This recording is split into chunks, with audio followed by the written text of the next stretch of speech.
Good afternoon, everybody. My name is Pip. If you're a first-time viewer or if you haven't been to one of our webinars, it's a pleasure to have you here. And for all of our return viewers and clients, great to see you back online today. We've got about 15 people who are booked in to join us for today's webinar.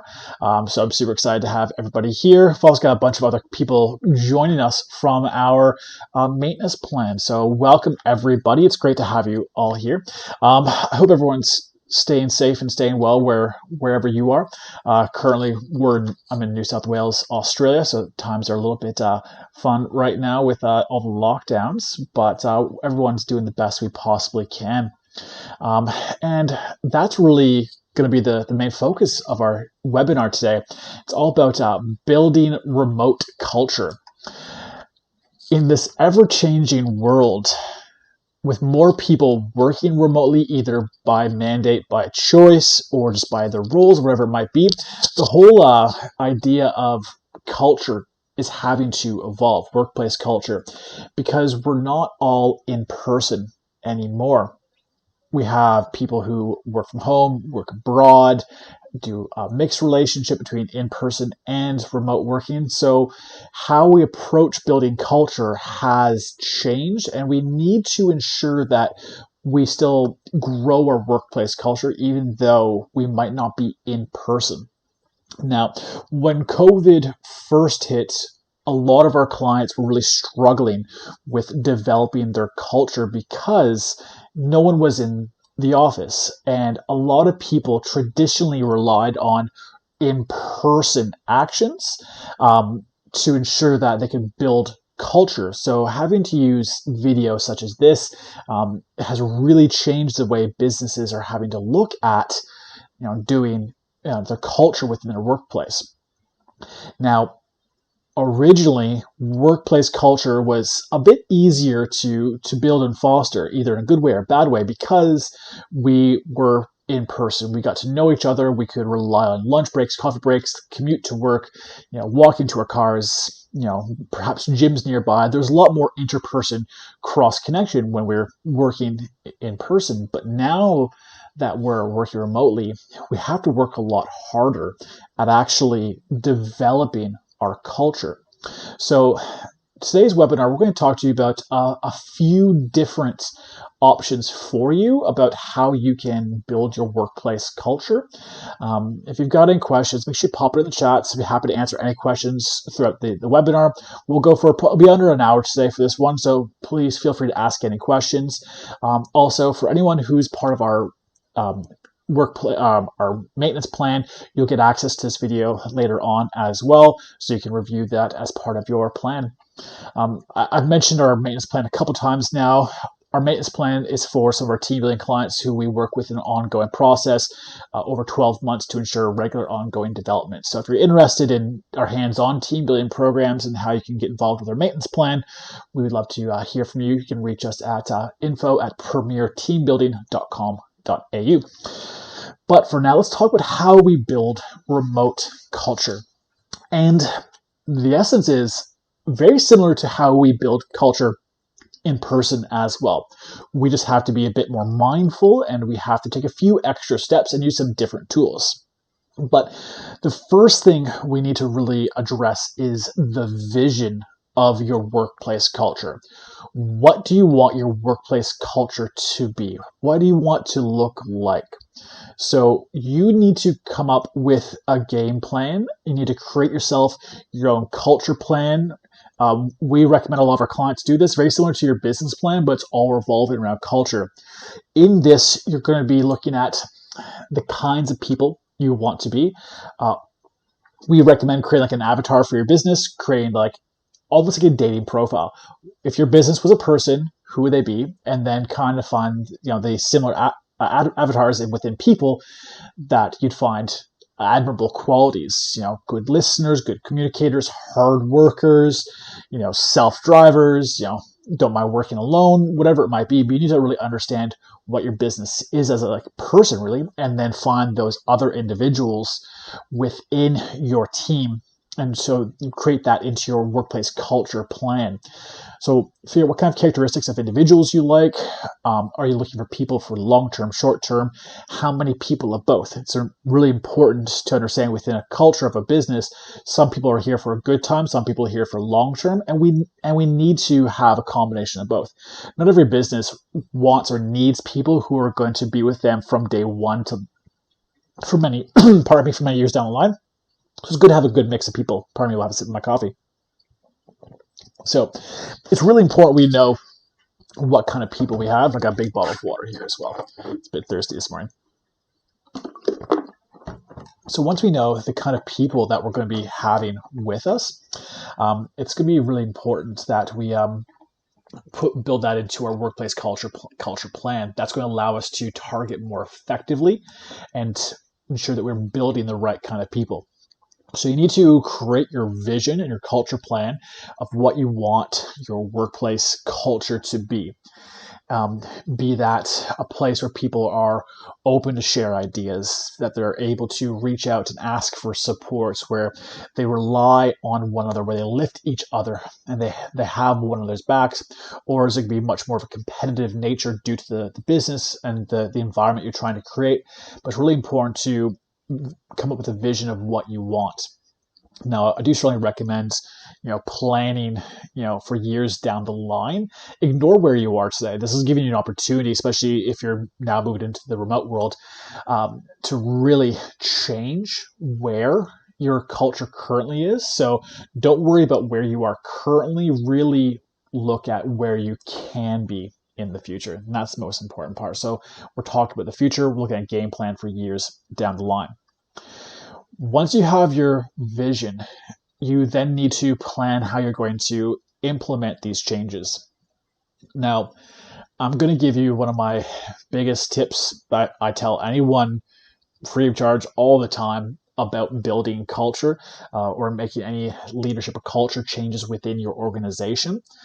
You need to ensure that your team is going to believe you. The best way to do that is through social proof. And the best way to get social proof is to live it yourself. So what I mean by this is you want to live and breathe these aspects well and truly before you actually implement them within the workforce. So if you're making some big changes within the culture and the flow, the leadership of your organization, do not drop this bomb on your staff the day after you've written your plan, because they're most likely not going to believe you. Now, certain leaders will have built a relationship within their team where the people can quite possibly buy in right away, but people are usually a little bit less receptive to culture change when they haven't seen any evidence. So we recommend about a 3-month period of you as the leader, and you can get your leadership team all on board with these changes that align with your vision and start acting them out and live it for 3 months. We do this to ensure that our team actually believes us.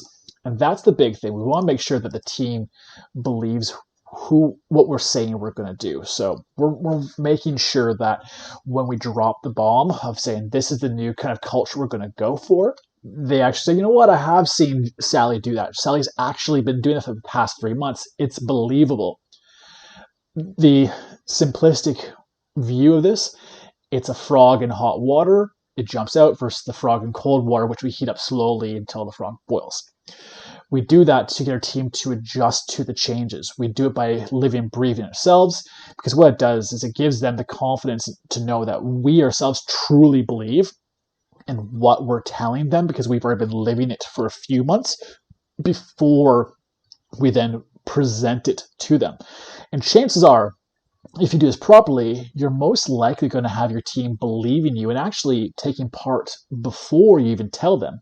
If you're making simple little changes and getting them involved in the process without saying anything, chances are they're going to already be doing these things because they've seen you doing it from before. So that's a really cool aspect about slowly making these changes and creating social proof, is chances are they'll already be bought in without even realizing they're bought in. And then 3 months down the line, we do recommend telling everyone, say, cool, here's the new culture plan. We've been, talking about this for a while. We've actually been doing it for 3 months ourselves as a leadership team. We started to implement these things across the board. And now we would like you to, buy in and do this as well. This is the new culture. This is the way the business is going to move forward. So we need to ensure that you are on board and that you actually take part in what's happening. And that's going to be the best way to ensure that your team truly believes and actually gets behind you. And that's the planning aspect. It's setting yourself a goal of 3 months of living and breathing, and then another 3 months to bring 6 months to get the team involved and get them living it. And then it's a simple repeat.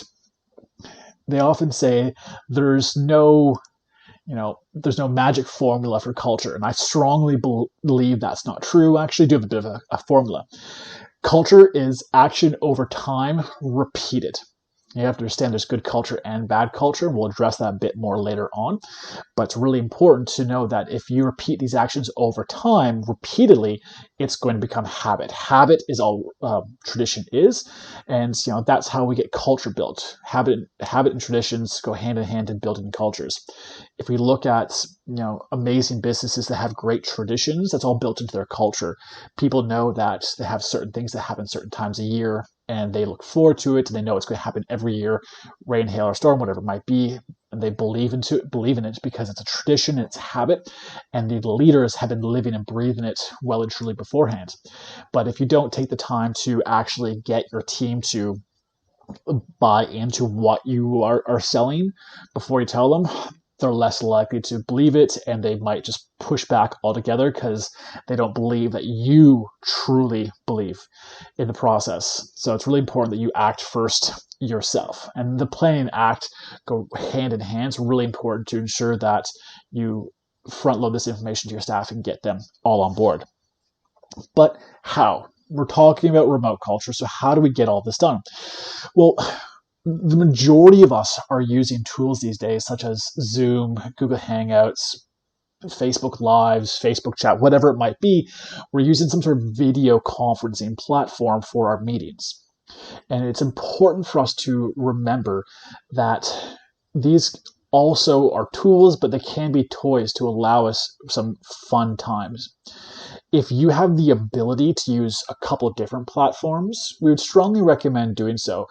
We recommend, perhaps using Zoom for all your business purposes. And then for any social things you might look to do, maybe you create a Facebook group and have everyone join in via Facebook. So you have a Facebook chat, or maybe Skype or something different. But if you can, it is nice to have a separation where people can associate one as a tool, one as a toy a bit more. So there is that disconnect. If we do purely only ever use Zoom and we bounce between the two, people can blur the lines of work versus play. And play is going to be a big important aspect of our workplace culture, and especially when we build it remotely. Some of the areas we traditionally built culture, as I mentioned at the very beginning, would be like walking to our cars, coffee breaks, lunch breaks, after-hour drinks, our commute, whatever it might be. So we need to find ways to actually recreate that. Now, you can do all those things with these amazing tools. A couple of options for you, some great ideas, is scheduling a weekly or monthly after-works drink catch-up where everyone's able to join in online, have a drink, and just talk about whatever it might be and get to know one another. If you have big teams, we recommend, especially with Zoom is fantastic with the breakout rooms, using that to, have different chats going on and constantly mix it up. We recommend not using like the pre-format where you select who's going to be in what group. We love the idea of just letting it randomly choose people, mix up every time, so people are being forced into different groups. I think it's absolutely a great way of creating different dynamics and getting people to know each other. But also really using the whole, coffee break aspect, having a weekly coffee catch up with your team, be it, first thing Monday morning or, Wednesday afternoon, but say, hey, everyone, we're going to, have our coffee break in between 1 and 2, put it in your calendars. We're going to have an hour long chat. We're just going to chat about whatever. We don't get our normal coffee breaks. We'd love to use this opportunity. It doesn't have to be an hour, obviously.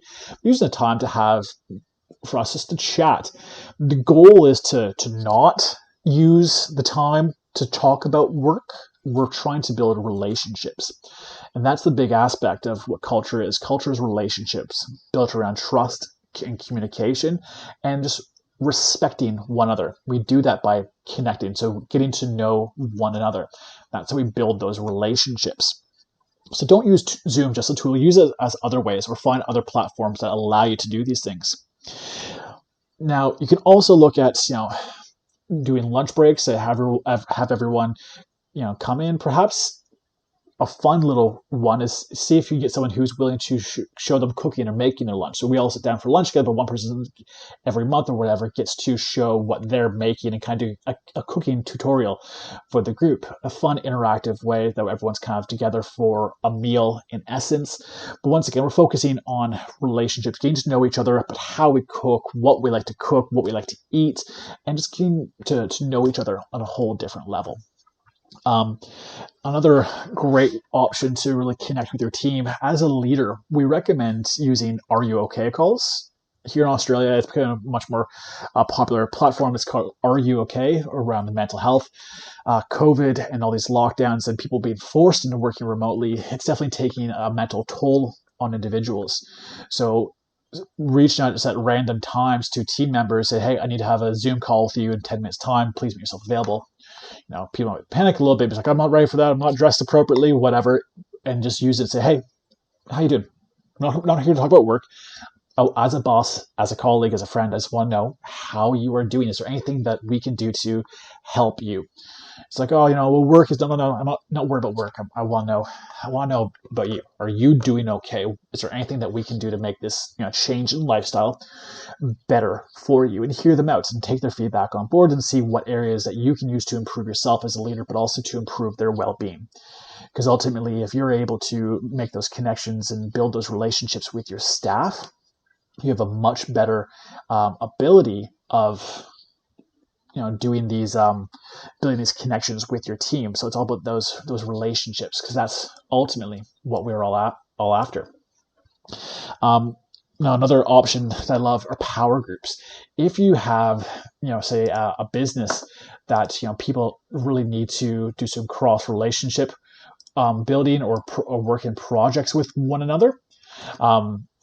Power groups are a fantastic thing. So finding a few people, a few different departments, and scheduling them meetings on a weekly basis is to make sure everyone's collaborating with one another, relying on each other.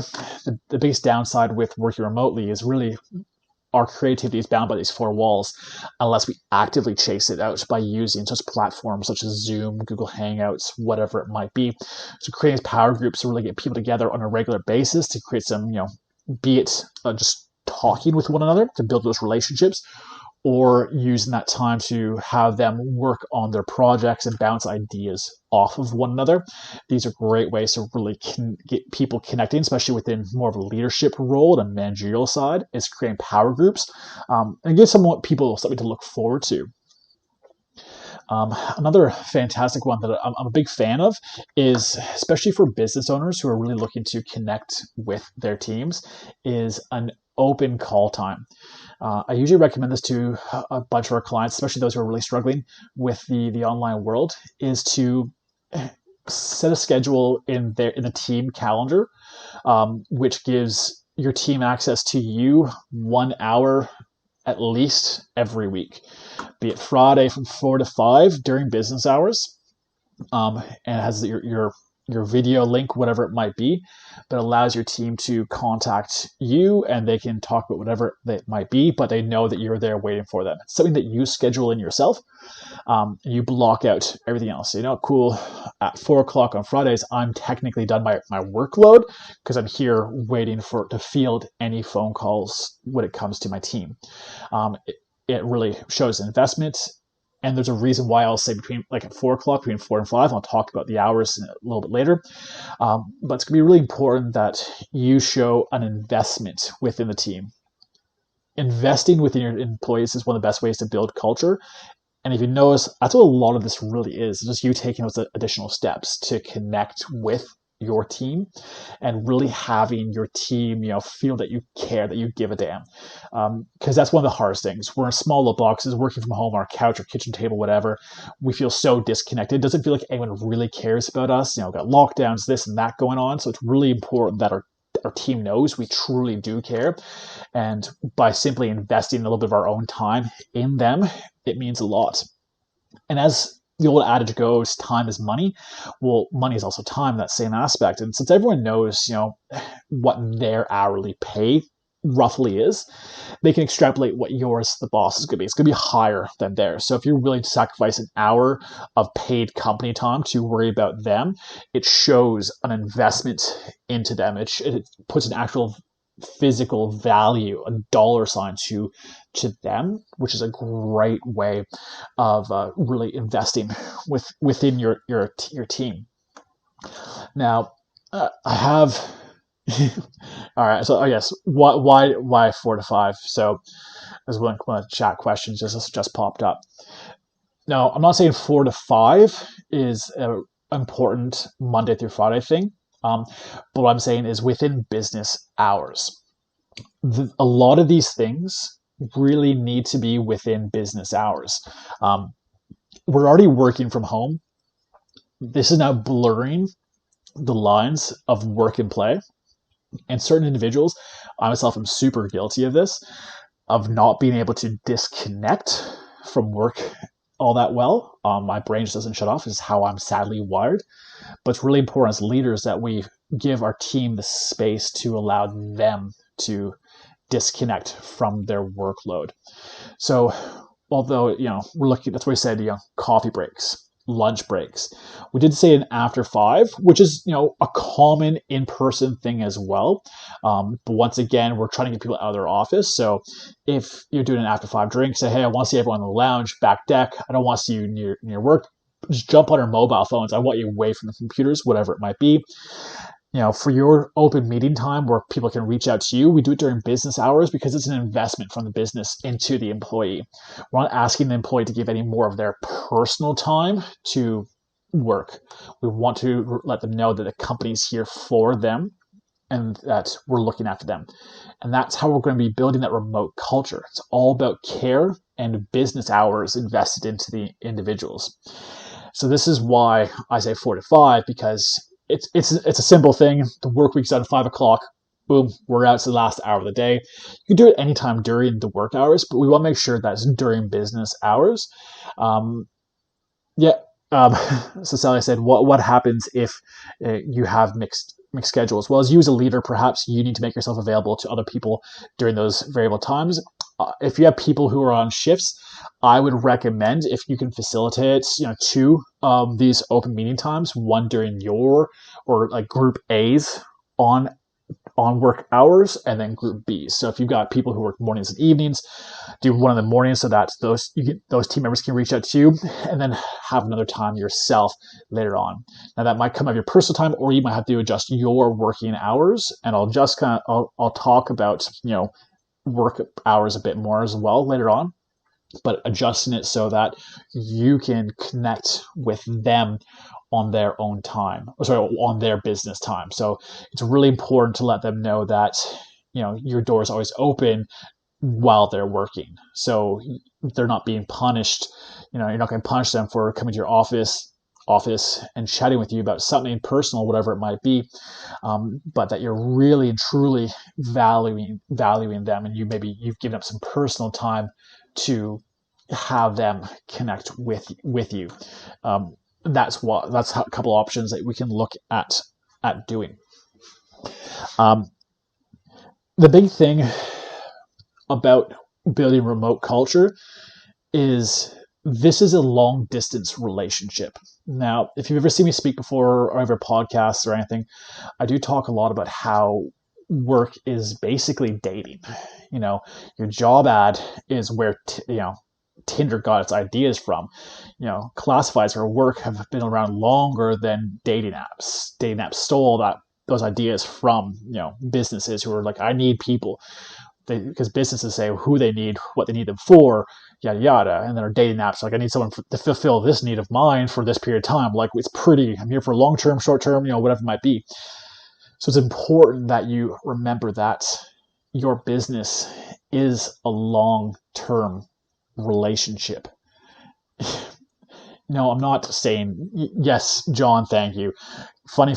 Yeah, got some good lookers there in team. That's good. I'm glad some people are laughing. I'm not saying it's actually dating, but the way we got to treat it is going to be very similar to how we treat a relationship with people. So the same care and attention that we give a romantic partner in reality, or for a long distance relationship, is going to have the same principles of how we treat our employees when we're doing this remote distance. So really focusing on open lines of communication. Like I said, making sure everyone's doing okay are fantastic ways. Developing those boundaries, those areas of respect, and getting to know one another. And that's the big thing. Now, I've been in my fair share of long distance relationships, so it's important to really have great communication and to know the individual, to keep in touch with their interests. A lot of businesses don't really ask their employees many personal questions. Often it's like, it's not important. So I want to know their emergency contacts and that's it. We recommend getting to know your team members on a deeper level. Because once again, I've said before, this is all about building relationships, trust, getting to know one another.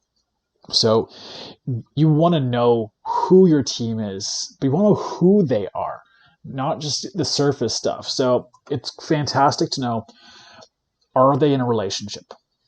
Married, long-term? Who is this individual? Are they married? Is it long-term? Get some information about anniversary dates. Children, pets, those individuals' birthdays. Pets include, I'm a pet guy, not a baby person. So I love it when people are asking about how my pets are doing. I think that's just, to me, I feel connected. So find out if they have pets, cats, dogs, lizards, birds, snakes, rabbits, whatever it might be. Find out who they are and get names, get birthdays. If it's, children or if they have a pet that they can do a hobby with, find out about that, what the kids' hobbies are, what age the kids are, if they're going to university, whatever it might be. How's this person unwind? What are their hobbies? Now, during this time, it's a little bit challenging. So find out what are they doing to unwind while at home during lockdown. It's really important to know what they did beforehand as well. And when lockdowns lift as well, it's going to be really important to know how people de-stress and unwind. We want to know they go to the gym before or after work, they like to go running, they go camping, yada, yada, yada. So if you can know these details, when lockdowns hit, you can have a better idea of how you can help and connect as well. Say, oh, hey, I know, Paul, that you like to go running. Are you able to run around the neighborhood? Have you been out much? No, why not? And kind of showing a general level of care. Know about people's birthdays, hobbies, interests, music, coffee, food, whatever it might be, because we want to show we care. Now, in traditional long distance relationships, we show we care often, not always, but often it's in little acts of kindness, particular gifts per se. I send flowers or presents just randomly because, hey, I'm thinking of you. And that's what we would recommend that you can do as well, if you have the abilities to do so, is to send flowers, perhaps. Or maybe you send different gifts, depending on who they are, gift baskets to the families, throw some toilet paper in there for the comical nature of it all. But also, having your team, your team understand that you care and you know a bit about them. Send coffee, food deliveries. Tell your team, hey, I don't want you guys and gals to have lunch planned for Tuesday. We're gonna have team lunch. I'm taking care of it. Just leave with me, and everyone gets Uber Eats of some sort or menu log or some local place that delivers food to them. So it's like, oh man, look at that. We're all having lunch together. These little gifts to show you care, because again, it's taking time out of your workday to focus on them. And as I said earlier, time is money and time is value. So if you give them your time, it means you value them. So these little things are how we really build the connections. But don't just do it for your team members. Do it for their families as well. Like, send little jokes. Like, sorry you're stuck at home at dad. Send dog treats. Send flowers to their spouse. Say sorry. We can't wait to get Paul out of your head. And we know you must be going crazy with this. Little fun things like that show the connection. Anniversary gifts. When possible. Perhaps finding a local restaurant that you can send them to for dinner, little holiday retreats, whatever it might be. But we're definitely talking about finding ways to really connect with them as an individual, and, and showing them that we know who they are as a person. Got a couple of questions come up here in the chat, so sorry, I don't really have much to drink. I'll read this one.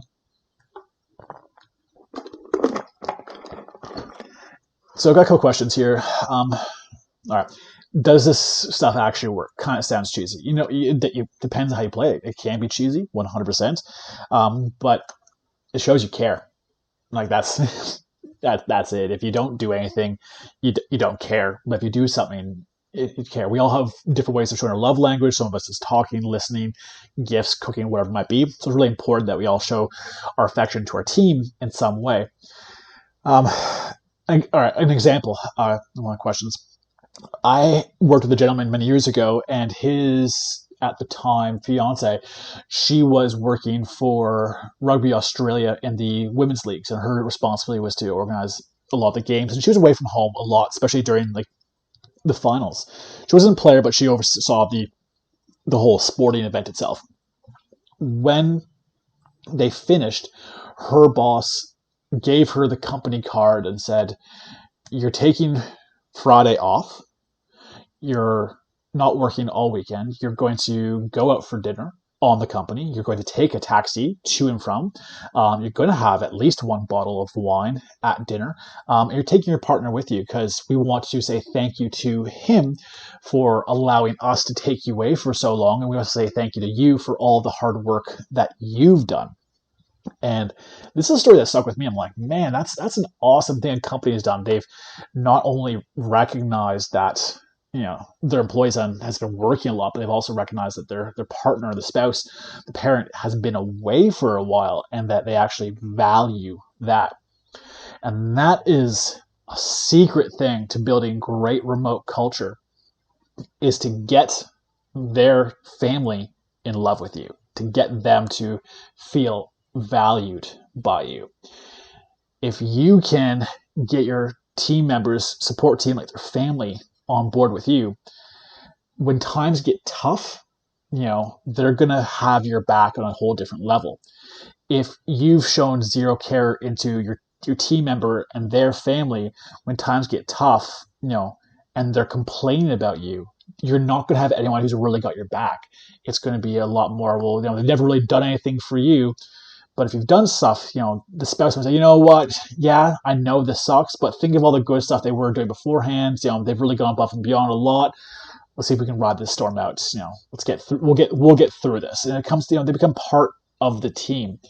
And you can use these after work socials as well to include spouse and children, whatever. And have like a doggy daycare one where you get their pet, to bring their pets in, and everyone gets to meet everyone's pets. Their emotional support animals or emotional support children or spouse, whatever you might be.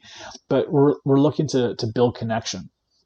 Now, as I've said, the biggest thing is you got to put effort into this. And that's how you're going to build remote culture, by building those connections, by getting to know one another and really learning who we are, finding passions of each other, and just getting, digging in deeper with one another. Now, it does take time, and it's not going to be an overnight fix. And there will be times where people are not going to show up to your after 5 drinks, whatever it might be. But you as a boss cannot let that break you.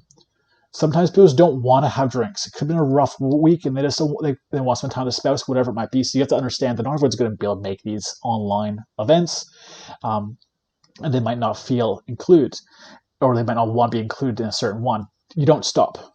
You keep on going. It becomes a tradition. So yeah, no one made the last one. That's fine. Next week, we're still doing it again. Who can make this one? 2 of us? Cool. Fantastic. I'll see you 2. Next one, who can make it? No one. That's okay. I'll see you guys the following time. It's always running. And maybe it's just simply you at home on your video chat platform by yourself, But if someone logs in, you're like, oh, hey, Tammy, you made it. Thank you so much. Like, I'm so glad you joined us.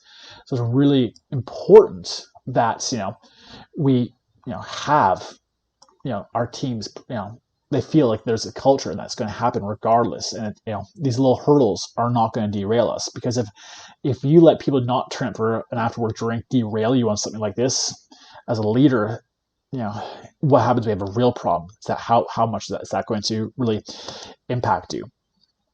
Another thing I would love to talk about culture is hours versus output. We're seeing a lot of businesses and schools and at-home teaching really show us that our output might be higher than it was when we were in person. Recently, I was talking to a business colleague of mine, and they were saying how their children are finishing their schoolwork within like an hour and a half, 2 hours in the morning. So by 10 a.m., they're done all their schoolwork, and they get to do whatever they want for the rest of the day. The teachers have caught on and are now, releasing like schoolwork, at 8 a.m. and then at 12. So it kind of forces the kids to spend all day doing their work. But it raises the question, if your team is able to accomplish all their work within a shorter period of time, do you need to have them online during that time? I'm a believer in no.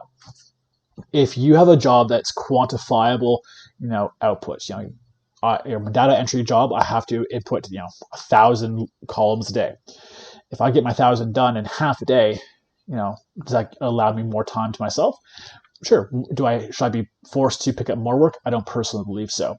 So with us working remotely, it's really important to understand that it's good to have a flexible living schedule, because some of us have pets, children, or other responsibilities that we might actually need to address during the 9 to 5, because everything's been turned upside down. So if we're able to, there's no need for us to enforce a strict 9 to 5 or whatever schedule you might have.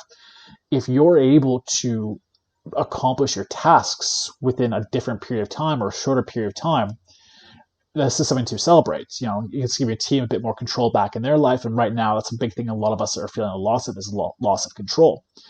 But also, it gives you a great insight as a leader into how people are, accomplishing tasks. You might find that someone's able to, do their job in only a couple hours, where it's taking others 6 or 8 hours. So rather than get cranky with a person who's working super fast, lean on them and say, hey, I would love to know, how do you get this done so quick? What can I learn from you? What techniques are you able to impart with us? So use them to help train your staff to improve the quality of life of everybody else. And that's the big thing with, this remote life and remote culture, is that we don't necessarily need to be forced into like a typical 9 to 5 pattern anymore, because life isn't like that. It's great to have that flexibility. And once again, it's giving respect and care back into the employees. You say, nope, you got to be at the desk at 9. I want to see you logged in. I want to be able to call you at 9:01 on everyone's Zoom and see everyone's on. Like, there's nothing to be gained from that. It's micromanaging. It's lack of trust. It's a disbelief that they're going to get the work done. And if someone gets their work done in an hour and a half, do you need to give them more work? Well, we come into a different topic, which we'll talk about a later webinar about, overloading people, like punishing them with work because they're faster. All that means is they're just going to go slower with the work that they were given in the first place, so they don't pick up any additional tasks for zero extra pay. But ultimately, with building a remote culture, we want to know the vision. Like, where do we want our culture to go? We want to plan it out. We want to act. And we're going to do this by creating a culture plan, living and breathing it ourselves for a few months before we drop it. And then we're going to take the time to really get to know our teams. And this is how we build that culture. And it's important to understand that not everyone's the right fit. And there will be people that you'll find within your workforce who may not fit your new culture plan. And you have to understand that if you want a positive culture or culture to go in a certain direction, you might have to lose somebody. There's nothing wrong with that. We all grow in different ways. And that's why not all of us have remained in certain relationships or certain jobs because we moved in separate directions. So it's important to understand that. And we'll have a later webinar about when it's okay to say goodbye. It's all about leaving jobs or saying goodbye to somebody because we're no longer the right fits for one another. But we really want to build those connections, getting to know one another, taking the time to really learn about one another. So scheduling, which sounds funny, your coffee breaks. So we're all on an online platform together. We're also talking about after work drinks, lunch breaks. We also recommend doing some team building events, especially some online ones. Now, we ourselves run a bunch of hands-on online programs where we send you physical kits. When possible, it's great to do within business hours because once again, we want to really separate work and life. And when we're at home, it's harder to do that. So if you can, including your team events within business hours, whether you want to allow them to have a drink or not during that time, that's your own discretion. But we'd recommend doing it during business hours because once again, time is money, money is value. So if you're willing to give them your time, you value them as individuals. And these are some ways that we can really build that culture of caring. The more time you make yourself available to actually chat with people, you'll build better connections. It means people will feel more comfortable coming to you with ideas when they're concerned, when they have questions, when they feel they've made a mistake. Because that's ultimately how a strong culture is built, is by having trust, communication, and a network of people you can rely on. So that's going to be how you're going to build your remote culture. If anyone would love to get some of our culture hacking kits, please make sure you send us an email at info@premierteambuilding.com.au. Be happy to send you along some of our hacking kits about how you can build some culture. But the most important thing, remember, it's going to take time. You want to live it and breathe it for about 3 months yourself before you really shove down anyone's throat, because they're not going to believe you if you do it that way. So you got to take your time and slowly introduce them to it. I really do hope you got something out of this. Thank you for those who participated in the chat. So great to see that today. I wish everyone all the best. Hope to see you all in next month's webinar, which I believe is our toxic chivalry, where after you becomes a problem within the workforce. If you have any questions, we're always here to chat. But most importantly, stay safe, and we'll talk to you all soon. Peace out. Remember, you got this.